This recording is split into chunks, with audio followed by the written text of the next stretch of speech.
نبی صلی اللہ علیہ وسلم نے اذان کیوں نہیں دی؟ بہت سارے لوگ اس سوال کا جواب اس طرح دیتے ہیں کہ نبی صلی اللہ علیہ وسلم نے اذان اس لیے نہیں دی کہ آپ کی آواز بہت زیادہ پیاری تھی، تو اگر آپ اذان دیتے تو آپ کی سریلی اور خوبصورت آواز سن کر پرندے اڑنا چھوڑ دیتے، جانور وہ آ جاتے، انسان رک جاتے، تو دنیا کا جو نظام ہے وہ رک جاتا۔ لیکن یہ جو جواب ہے یہ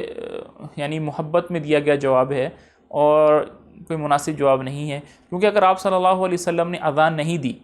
تو ظاہر ہے جماعت تو کروائی ہے، اور جماعت کے اندر آپ قرات بھی کرتے ہوں گے، تو قرات میں تو آپ کی جو آواز تھی وہ خوبصورت تھی، تب تو نظام نہیں رکا۔ لیکن ایسا نہیں ہے، آپ صلی اللہ علیہ وسلم نے بھی اذان نہیں دی، آپ کے بعد جو صحابہ ہیں، خلفاء راشدین ہیں، ان کے بارے میں بھی یہ ثابت نہیں ہے کہ انہوں نے کبھی اذان دی ہو۔ وجہ اس کی یہ ہے، دیکھیں آپ حضرات جو تھے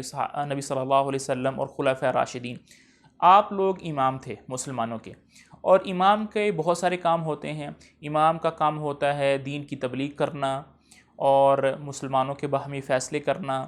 اور جہاد کے لیے لشکر کو تیار کرنا، اور باہر سے جو وفود آتے ہیں ان سے ملاقات کرنا، تو وہ اس طرح کے کاموں کے اندر مشغول ہوتے ہیں۔ اور جو آدمی اس طرح کے کاموں کے اندر مشغول ہوتا ہے وہ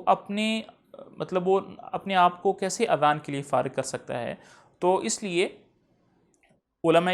کرام یہ فرماتے ہیں کہ بے شک اذان دینے کی بہت زیادہ فضیلت ہے، اور جو آدمی اذان دے گا اور وہ دیتا ہے اذان، تو قیامت کے دن اس کی جو گردن ہے وہ ثواب کی وجہ سے اور فضیلت کی وجہ سے اس کی گردن جو ہے لمبی ہوگی۔ بے شک اذان دینے کی بہت فضیلت ہے، لیکن امام جو ہوتا ہے مسلمان کا، آپ صلی اللہ علیہ وسلم کے بارے میں کی نسبت یہ آتا ہے کہ ان کے ہاں اذان دینے سے زیادہ افضل جو ہے وہ امامت ہے۔